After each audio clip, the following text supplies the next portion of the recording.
স্বাধীনতা অর্জনের থেকে রক্ষা করা কঠিন। পদে পদে মৃত্যুর হাতছানি এই সিনেমার পদে পদে মানে সাসপেন্স। জেমস বন্ডের মতো একটা ক্যারেক্টার বাংলাদেশে রয়েছে, সেটা মাসুদ রানা।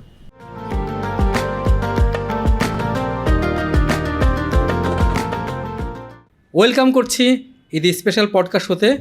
রয়েছে আমি পান্থ আফজাল, আর আমার সাথে রয়েছে কে বলুন তো? কি জানতে ইচ্ছা করে? তবে একটা ক্লু দিয়ে দিচ্ছি, কাছে টানে কিন্তু মায়ে জড়ায় না, পদে পদে মৃত্যুর হাতছানি। তিনি কে বলুন? নিশ্চয় বুঝতে পারছেন। বাংলাদেশ কাউন্টার ইন্টেলিজেন্সের দুর্ধর্ষ স্পাই মাসুদ রানা, আর আমাদের রাসেল রানা। ওয়েলকাম আজকের থ্যাংক ইউ সো মাচ। কী অবস্থা?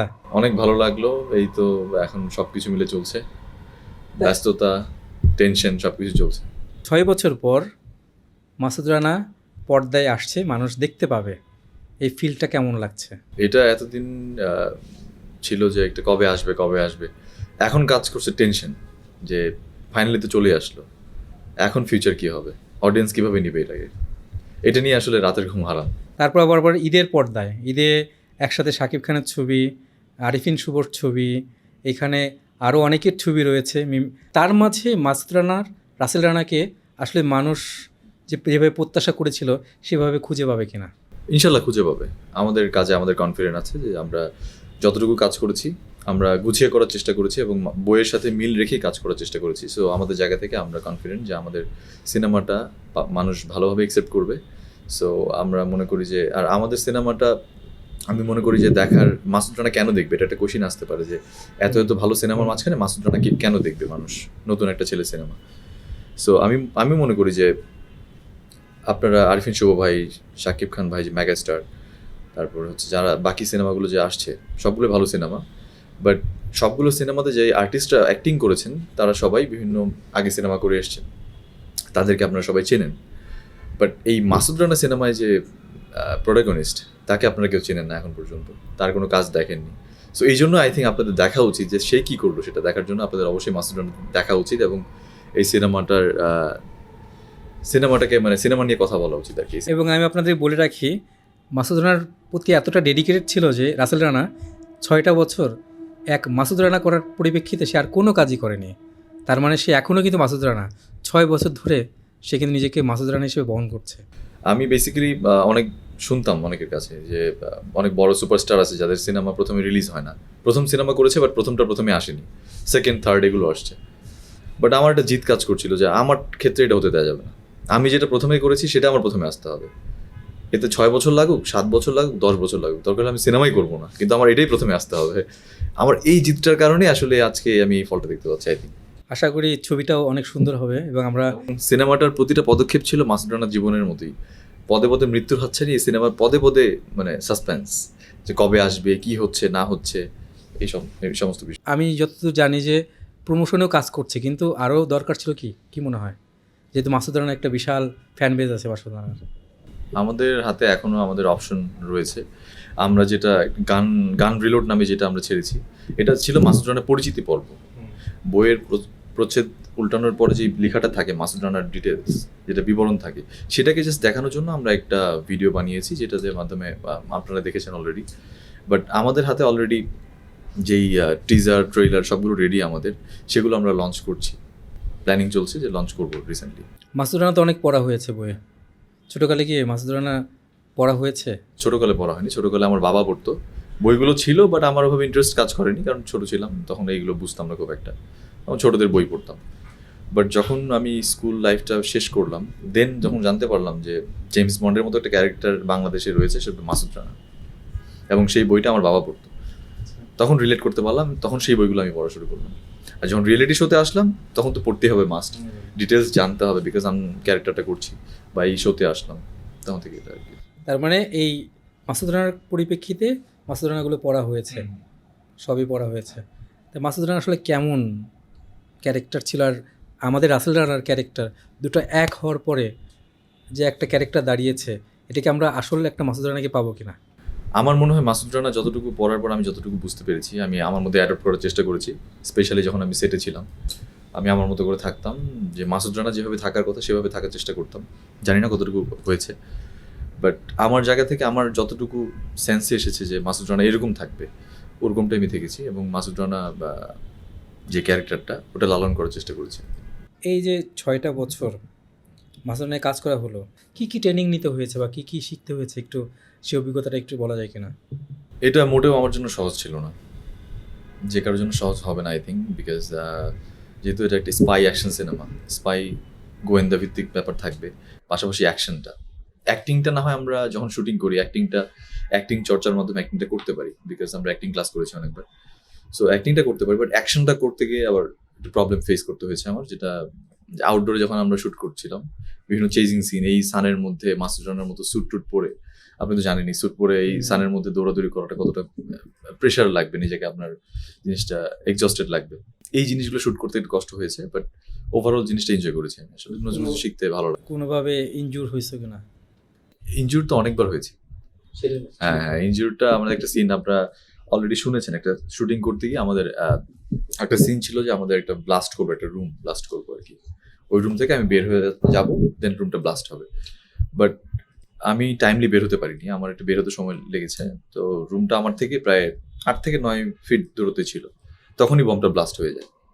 ব্লাস্ট হওয়ার ফলে আমার যেটা হয়েছিল যে ওই বমের হিটটা আমার বডিতে লেগেছে এবং পিছনে কিছু চুল টুল পুড়ে গিয়েছিল। আর আরেকটা সিকোয়েন্স মনে আছে আমার, সেটা হলো যে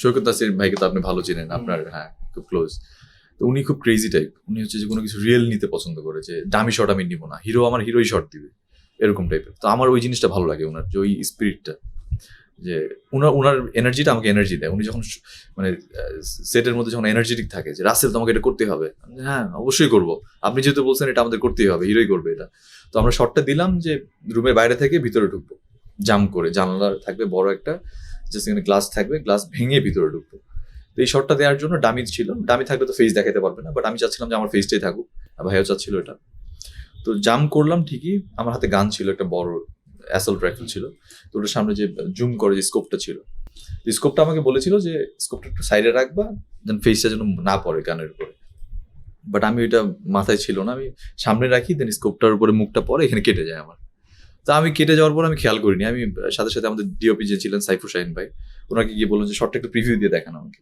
বলে প্রিভিউ দিব পরে, তোমার তো কেটে গেছে এখানে, এটা তো এখনই ইয়ে করতে হবে, ট্রিটমেন্ট করতে হবে, তো ওই লেভেলে আর কি আমরা সবাই মজে ছিলাম ওইটার মধ্যে। আমি একটু জানতে চাইছি, মাসুদ রানা পড়ার পরে যেহেতু নায়িকাদেরও পেয়েছো, সে নায়িকা পূজাচিরি, তারপরে তিথি, আর কে কে আছে যায় না, একটু নায়িকাদের সাথে রোমান্স করার যে বিষয়টা, যখন পর্দায় রোমান্স করলা, ওইটা আসলে রাসেল রানা আসলে সেই অনুভূতিটা কেমন ছিল একটু বলা যাবে কিনা?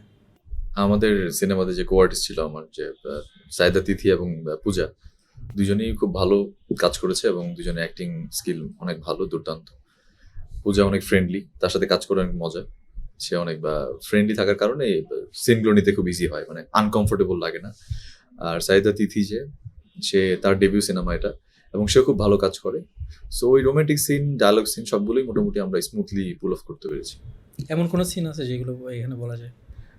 না, ওরকম আমরা সিন এখন পর্যন্ত করিনি, হোপফুলি নেক্সট মিশনে করতে পারি আমরা এই ধরনের সিন করার প্ল্যানিং করেছি, বাট আমরা এটা আসলে যেহেতু স্টার্টিং করছি মাসুদ রানার, তো সেক্ষেত্রে আমরা মানুষকে পরিচিতি করাবো আগে, দেন আমরা আরো ডিটেলসে গভীরে যাবো।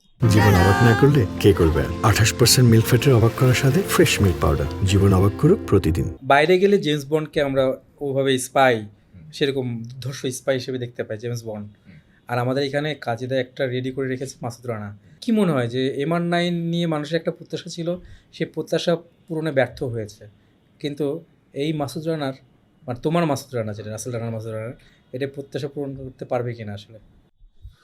বেসিক্যালি আমি একটু ক্লিয়ার করে বলি, এটা আমাদের যে রিয়েলিটি শোটা হয়েছিল কে হবে মাসুদ রানা, ওখান থেকে যে সিনেমাটা তৈরি করার কথা ছিল সেটাই হচ্ছে এটা, যেটা আমি করছি। আর MR9টা ছিল এটা আলাদা একটা হলিউড প্রোডাকশনের সিনেমা, ওটার ব্যাপারে নাই বলি, কারণ ওটা মোটামুটি আপনারা দেখেছেন অলরেডি। আর আমাদের যে সিনেমাটা, এটা নিয়ে আমরা আশাবাদী মোটামুটি, কারণ এটা জাজ মাল্টিমিডিয়ার বহুল প্রতীক্ষিত একটা সিনেমা ছিল, এবং এটার সাথে Channel i involve, Unilever Bangladesh limited involve, so এটা যৌথ প্রযোজনা, ন্যাশনাল অ্যাওয়ার্ড পাওয়া সৈকত নাসির, ন্যাশনাল, হ্যাঁ এক্স্যাক্টলি, তার ফার্স্ট ফিল্মে একজন ডিরেক্টর ন্যাশনাল অ্যাওয়ার্ড পেয়েছে, সেটা সৈকত নাসির, দেশাদা লিডার, তিনি এই সিনেমায় কাজ করছেন, তিনি এই সিনেমার ডিরেক্টর, সো ওই জায়গা থেকে এই সিনেমাটা অবশ্যই ভালো কিছু করা উচিত সিনেমাটা, আমি বলে মনে করি। তাকে যেহেতু সৈকত নাসির নিয়ে আসলো, তাকে আসলে কিভাবে দেখা হয়েছে এই একটা কাজ করার পরিপ্রেক্ষিতে তাকে কিভাবে দেখা ব্যক্তি আর হলো নির্মাতা হিসেবে? তিনি ব্যক্তি এবং নির্মাতা হিসেবে আমার কাছে খুবই ভালো মানুষ।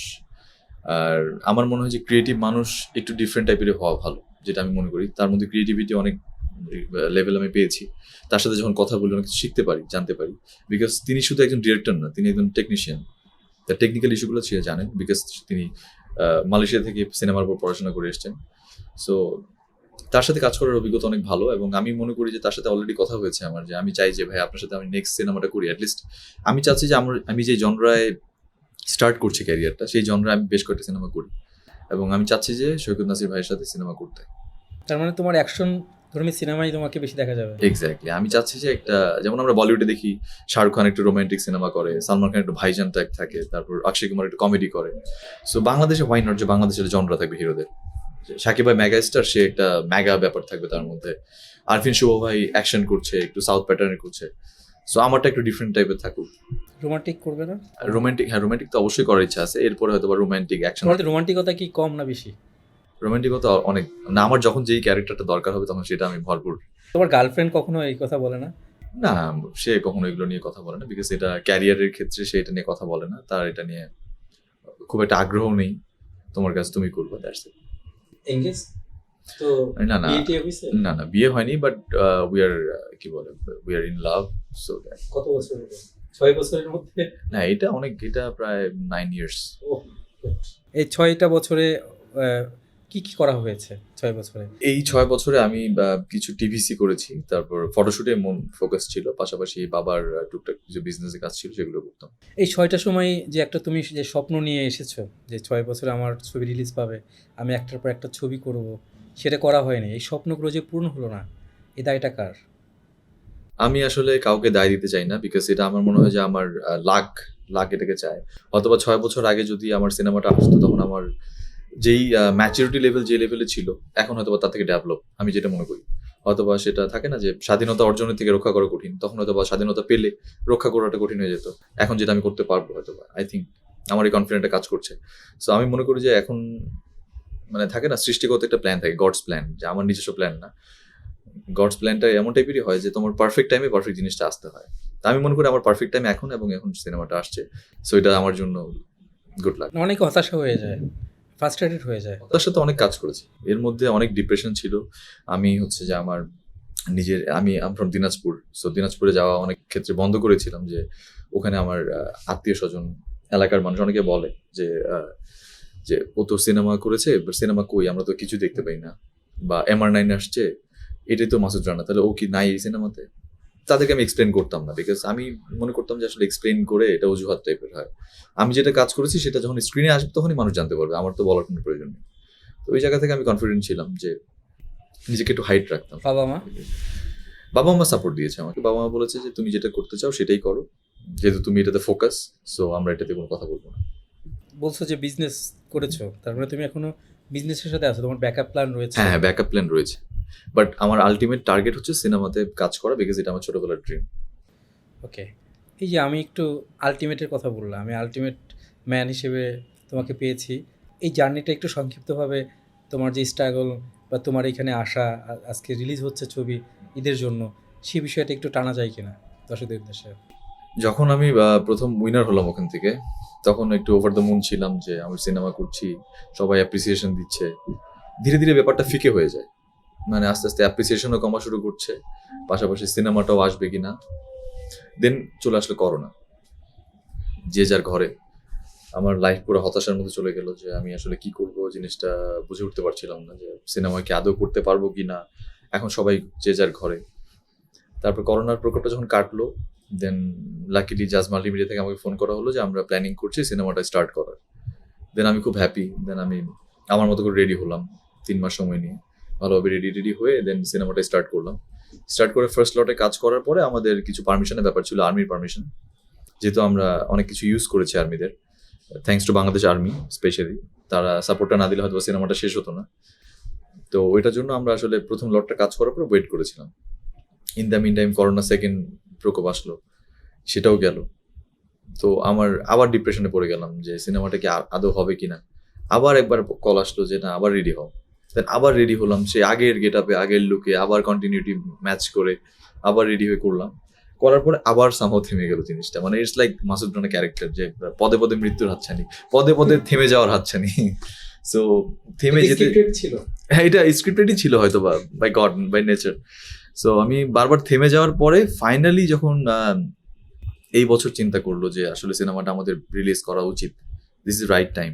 আর আমরাও লাকিলি সিনেমাটা এমনভাবে শুট করেছি, এটা মানে টাইমলেস টাইপ ছিল, মানে ওই সময়ে শুট করা, বাট ওটা আসলে এমনভাবে শুট করা হয়েছে যে সারা সবসময় চলবে এই টাইপের। মানে আমরা তখনকার সময় হাইটেক ইউজ করেছি আর কি। সো ওই জায়গা থেকে আমরা কনফিডেন্ট ছিলাম যে এই সিনেমা 10 বছর পরে আসলে মানুষ দেখবে এটা, কারণ আমাদের যে টেকনোলজি ইউজ করেছি সেটা কখনো ওল্ড হবে না। মানে জিনিসটা দেখে মনে হবে যে অনেক আগে শুট করেছি। এই জিনিসটা আমাদের যেটা যে সৈকত নাসির ওনারও ছিল, আমাদেরও ছিল, যে আমরা আসলে ওই জায়গা থেকে হব না, মানে ফল করব না, বাট আমরা হয়তো সিনেমাটা নিয়ে আসতে পারছি না, এটা আমাদের একটা ব্যর্থতা কাজ করছে। তো ফাইনালি যখন এই বছর আমরা আর্মির পারমিশনটা পেয়ে গেল, দেশের সব সমস্যার সমাধান হয়ে গেল, দেন আমরা আমাদের মতো করে শুট করতে পারলাম, আর্মি সাপোর্ট, ফুল সাপোর্ট পেয়ে ক্যান্টনমেন্টে শুট করলাম, তো পোর্টে শুট, চট্টগ্রামে তো শুট হয়েছে, চট্টগ্রামে শুট হয়েছে, আনোয়ারাতে জঙ্গলে, হ্যাঁ, তারপর বান্দরবনে শুট হয়েছে, তো বেশ কয়েক জায়গায়। তো এগুলো করার পরে তখন আমরা ফিল করলাম যে আমাদের সিনেমা এখন রেডি, আমরা এখন যাব প্রমোশনে, লঞ্চ করবো সিনেমা। হিরো হিসেবে অনেকেই তো আছে, তাই এর মধ্যে সামনে যদি করা হয় তোমাকে কিভাবে, তুমি কি মনে করো নতুন হিসেবে তোমার অ্যাকসেপ্টেন্সটা কেমন হবে? আই থিঙ্ক অডিয়েন্স একটা জিনিস বুঝতে পারবেন হয়তো বা, যে আমি যেহেতু একটা সিনেমার জন্য 5-6 বছর ওয়েট করতে পেরেছি, সো আই থিঙ্ক ভালো কাজের জন্য আরো বেশি ওয়েট করতে পারবো। But I need good work, আমি এটা মনে করি, কারণ আমার এর মধ্যে কাজ আসেনি যে তা না, কাজ এসেছে, বাট আমি করতে চাইনি বেসিক্যালি। এর মধ্যে বেশ কয়েকটা সিনেমার অফার এসছে, বাট আমি মনে হয়নি যে আমার আসলে এভাবে আমার শুরু করা। এখন অফার আছে যে যেটা এখনো, হ্যাঁ এখনো অফার আছে, বাট আমি আসলে এটা রিলিজের পরেই আমি চিন্তা করবো। আচ্ছা, সব প্ল্যান করা আছে, সব প্ল্যান করা। আচ্ছা, মাসুদ রানার এই ইসের মধ্যে তো অনেক বার রয়েছে, রোমান্স করবে, হ্যাঁ করবে, এই দৃশ্যগুলো তো শুট করা হয়েছে, এটার অভিজ্ঞতা কেমন? মানে আসলে এইটা আসলে আমরা যখন জেমস বন্ডের সিনেমাগুলো দেখি বা মিশন ইম্পসিবল দেখি বা এই ধরনের হলিউডের অ্যাকশন বেস সিনেমাগুলো দেখি, এজেন্ট টাইপ, এই টাইপেরই সিনেমা এটা আসলে বেসিক্যালি, বাট এটা হচ্ছে বাংলাদেশ কেন্দ্রিক। মানে আপনি ওই ধরনেরই ভাইব পাবেন, বাট দেখবেন যে আমরা দেশের সাথে মিলাতে পারবেন। যেমন আমরা যখন একটা হলিউড সিনেমা দেখি, লাইক আমরা যখন সাপোজ কোনো একটা সিনেমা দেখলাম, ডে এন্ড নাইট দেখলাম, বা হলিউডে যে বাকি সিনেমা মাথায় আসছে না এখন এক্স্যাক্টলি, মিশন ইম্পসিবল বা এই ধরনের কিছু একটা দেখি, তখন আমরা ভালো লাগে, হলে গিয়ে দেখি আমরা সবাই, বাট নিজেদের ফিল করতে পারি না, যেটা আমাদের না, এটা ফিল করতে পারি না। যেমন বাংলাদেশ ক্রিকেট টিম যখন ক্রিকেট খেলে, তখন আমরা ফিল করতে পারি, তারা হারলেও ফিল করতে পারি যেটা আমাদের। তো আমি চাই যে বাংলাদেশের মানুষ যখন সিনেমাটা দেখবে মাসুদ রানা, ফিল করতে পারবে যেটা আমাদের।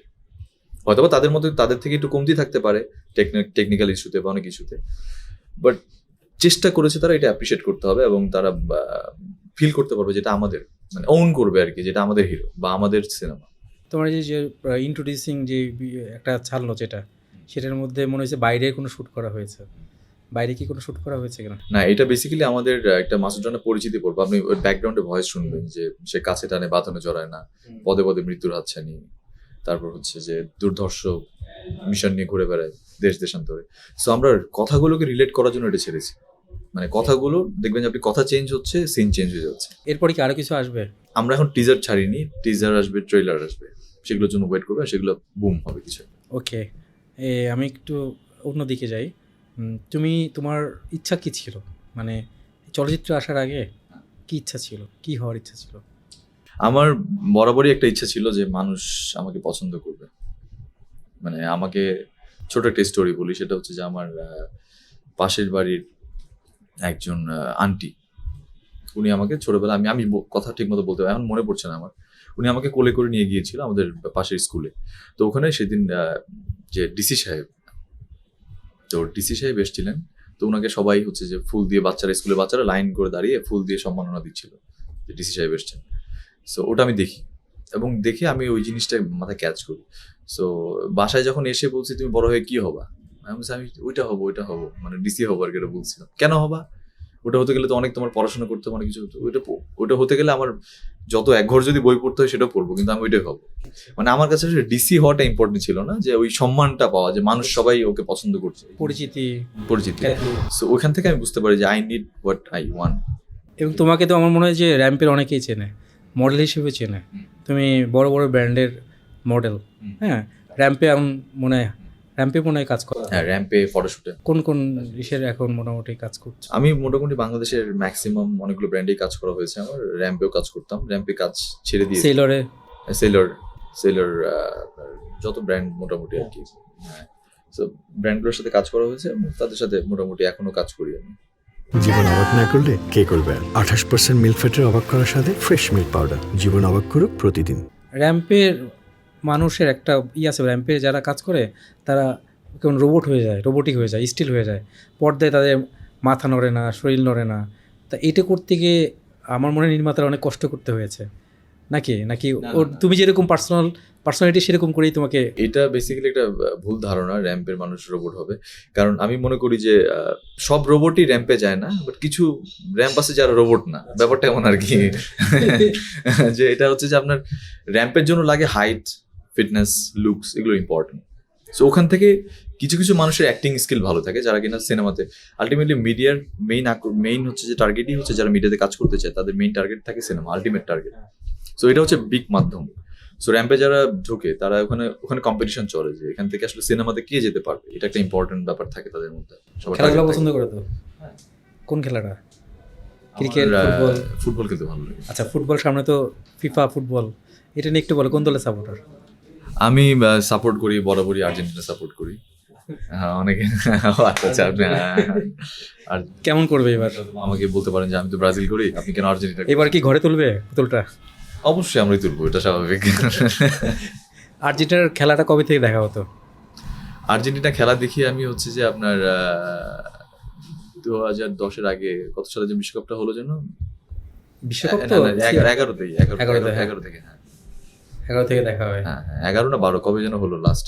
ওই আপনার তখন আমি মাত্র মানে থাকে না স্কুল লাইফে আর কি, তখন থেকে একটা ক্রেজ বুঝতে পারলাম আর কি। খেলা দেখা হইলে তো টেলিভিশন নিয়ে সবাই একসাথে মিলে দেখে, মনে হয় যে ওইখানেই খেলা হচ্ছে, এরকম একটা বিষয়। ফুটবলের যে উত্তেজনা থাকে, রাত ভরে দেখে।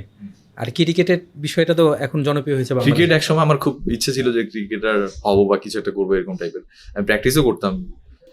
আমার ফেভারিট প্লেয়ার ছিল কেভিন পিটারসন, ইংল্যান্ডের। সো ওকে ফলো করতাম, ওর ব্যাটিং স্টাইল ফলো করতাম। বাট ফাইনালি যখন কামারেও যেমন মারে, দাঁড়ে দিত সুন্দর করে, এই জিনিসগুলো ফলো করতাম। বাট ফাইনালি দেখলাম যে আসলে এটা অনেক টাফ জব। সানে পড়তে হবে, রোদে পড়তে হবে। আলটিমেটলি আমি যে টার্গেটে আসছি সেই টার্গেট ফিল আপ করতে পারবো না, অযথা ক্রিকেটার হওয়ার চিন্তা করে লাভ নেই। ঈদের প্ল্যান তো সিনেমা হলে হলে ঘোরা, ছবি নিয়ে। আর কোনো প্ল্যান আছে কিনা? আপাতত এটাই প্ল্যান চলছে এখন পর্যন্ত শপিংও করতে পারিনি। সো এটা নিয়ে আসলে দৌড়াদৌড়ি করছি সিনেমার পিছনে। কোরবানি তো অবশ্যই সকালবেলা হয়তো বাবাকে হেল্প করতে হবে, কারণ বাবার সামনে হিরোগিরি করলে হবে না। বলবে যে বাসায় কাজ শেষ করে তারপর গিয়ে হিরোগিরি করবে। তারপরে তো তোমাকে সিনেমা হলে ঘুরতে হবে। এবার সিনেমা হলে আমি যত জানি যে পূজা চেরি বা ও মনে হয় থাকছে না। না আমি বলতে পারি না, বাট থাকার কথা। আচ্ছা, মানে আমি জানি না এই বিষয়টা আসলে, যে প্রমোশনে বলিউডের একটা ছবি হলে প্রমোশন সবাইকে পাওয়া যায় এবং অন্য অন্য তারকারাও আসে প্রমোশনে হেল্প করে। আমাদের এখানে কেন হয় না? আমাদের এখানে হয় না কারণ আমাদের এখানে অনেক ক্ষেত্রে হয়, আবার অনেক ক্ষেত্রে হয় না, বিকজ আমরা হয়তো বা নিজেদের কাজ নিয়ে খুব ব্যস্ত থাকি। সিনেমাটা করে শেষ করে দিয়ে চলে গেলে হয়তো আমরা ফিল করি যে কাজ শেষ, আমরা চলে যাই, আর কোনো কাজ নেই এখানে। বাট আমি মনে করি যে আমার যেহেতু একটা কাজ হচ্ছে, আর আমি যেহেতু সিরিয়াস এই ব্যাপারটা নিয়ে, কারণ আমি যেহেতু সিনেমা করতে এসেছি, আমি এখানে এই ক্যারিয়ারটাকে ফিক্স করে এসেছি। সো ওই জায়গা থেকে আমার ফুল ফোকাস থাকা উচিত, আমি মনে করি এটা, এবং সব আর্টিস্টের এটা হওয়া উচিত। র্যাপিড ফায়ার রাউন্ড এবার তোমাকে বলছে, প্রিয় নায়ক বাংলাদেশের? বাংলাদেশের প্রিয় নায়ক সালমান শাহ, নায়করাজ রাজ্জাক। শাকিব খান কতটা পছন্দের? অনেক পছন্দের। শাকিব খানের কোনটা দিক পছন্দ অপছন্দ? শাকিব ভাইয়ের যে কোনো ক্যারেক্টারে নিজেকে অ্যাডপ্ট করে নেওয়াটা, এটা আমার অনেক ভালো লাগে। না উনি যে কোনো ক্যারেক্টার সহজে। তারকা হইলে, তুমি যদি তারকা হয়ে গেছো অলরেডি, তোমার কি করা উচিত? তারকা হলে আমার মনে হয় যে ভালো মানুষ থাকা উচিত, এটা আমার মনে হয়। তোমাকে যদি 4,000 কোটি টাকা দেওয়া হয়, ওই টাকা দিয়ে তুমি কি করবা? 4,000 কোটি টাকা আমাকে দেওয়া হয়, আমি কি করব? আমি ডিপ্লোম্যাটিক অ্যান্সার দেবো না, আমি অ্যাশ করবো। আচ্ছা, হলিউডের কোন নায়ককে পছন্দ? অনেককেই ভালো লাগে, আবার হেনরি ক্যাভিলকে এখন বেশি ভালো লাগে। নায়িকা? নায়িকা ভাবে নায়িকা, হলিউডের নায়িকাদের খুব একটা ফলো করি না, নায়কদেরকে ফলো করা হয়। বলিউডের কাউকে ফলো করো? বলিউডের, হ্যাঁ বলিউডের মোটামুটি অনেককেই ফলো করা হয়। একটা নাম শুনি। বলিউডের ফলো করি হচ্ছে রণবীর কাপুর, ঋতিক রোশন, সবাইকে ফলো করা হয়। তারা ড্যান্সে কতটা পারদর্শী? রাসেল রানা ড্যান্সে, আমরা ড্যান্স প্র্যাকটিস করেছি এবং ক্লাস করতাম। সো ওই জায়গা থেকে আমি মনে করি যে আমার জায়গা থেকে আমি চেষ্টা করেছি ড্যান্স ভালো করে আয়ত্ত করার, এবং ওই জায়গা থেকে আমি কনফিডেন্ট। তোমার একটা অভ্যাস আর একটা খারাপ অভ্যাস, মানে ভালো অভ্যাস খারাপ অভ্যাস বলো। খারাপ অভ্যাসটা আগে বলি। খারাপ অভ্যাস হচ্ছে রাত জাগা, লেট করে ঘুমানো। আর ভালো অভ্যাস হচ্ছে যে সবার সাথে নাইস থাকা। এই মুহূর্তে চোখ বন্ধ করলে কার কথা মনে পড়ছে? এই মুহূর্তে চোখ বন্ধ করলে আমার মনে পড়ছে ফ্যামিলি মেম্বার, সবার কথাই মনে পড়ছে। পার্টনারের কথা, লাইফ মানে ভালোবাসার পার্টনারের কথা মনে পড়ছে। পাশাপাশি বেশি ইম্পর্টেন্ট এখন কথা মনে পড়ছে আমার যেটা, যে প্যানেলে কাজটা গিয়ে দেখার ইচ্ছে হচ্ছে যে কী হচ্ছে কাজটা। সিনেমা হলে কীভাবে প্রত্যাশা করে মানুষ তুমি হঠাৎ করে ঈদের সিনেমা রিলিজ হলো, তারপরে তোমাকে নিয়ে সব উচ্ছ্বাস প্রকাশ করছে, তোমার এরকম কোনো স্বপ্ন দেখছো কি না? এটা আমি প্রতিদিনই দেখি, আমি স্বপ্ন দেখি এটা। কারণ আমি মনে করি যে বিশ্বাস করাটা ইম্পর্টেন্ট। হবে কি হবে না সেটা পরের ব্যাপার, সেটা সৃষ্টিকর্তা ডিসাইড করে দিবেন, বিকজ তার হাতে সব কিছু। তোমার প্রিয় রং কি? আমার প্রিয় রং হচ্ছে ব্ল্যাক। প্রিয় খাবার? প্রিয় খাবার হচ্ছে বিফ আর কি বলে এটা আপনার, রুটি। আচ্ছা, আমরা শেষের দিকে আছি। আমি চাই মাসুদ রানা খুব সুন্দরভাবে আসুক, সামনের দিকে এগিয়ে যায়, আর মাসুদ রানা যেন সামনে আরও ভালো ভালো কাজ করতে পারে। এক্স্যাক্টলি, আমার প্রথম সিনেমা, এবং আপনারা যে সিনেমার নাম শুনেছেন বিগত বছরগুলোতে, মাসুদ রানা, সেই সিনেমাটা আসতে চলেছে এই ঈদে। সো আমি মনে করি যে আপনাদের এই সিনেমাটা দেখা উচিত, বিকজ আমি এই সিনেমাটা প্রথম কাজ করছি, এবং আপনাদের অ্যাপ্রিসিয়েশন না পেলে হয়তো আমি সামনে এগোতে পারবো না। সো আপনাদের অ্যাপ্রিসিয়েশন এই মুহূর্তে আমার খুব বেশি দরকার। সো রাজনীতিবিদের মতো বলছি না, বাট আপনাদের অ্যাপ্রিসিয়েশন দরকার আসলে। থ্যাংক ইউ, সেই শুভকামনা আমারও থাকবে, এবং আমি বিদায় নিচ্ছি আমাদের প্রিয় আগামী সময়ের দর্শকের কাছ থেকে। সামনে আর কোনো অতিথি নিয়ে, নায়িকা নায়ক নিয়ে হাজির হব। সে পর্যন্ত আমাদের ভালোবাসবেন এবং নিজেকে যত্নে রাখবেন। খোদা হাফেজ।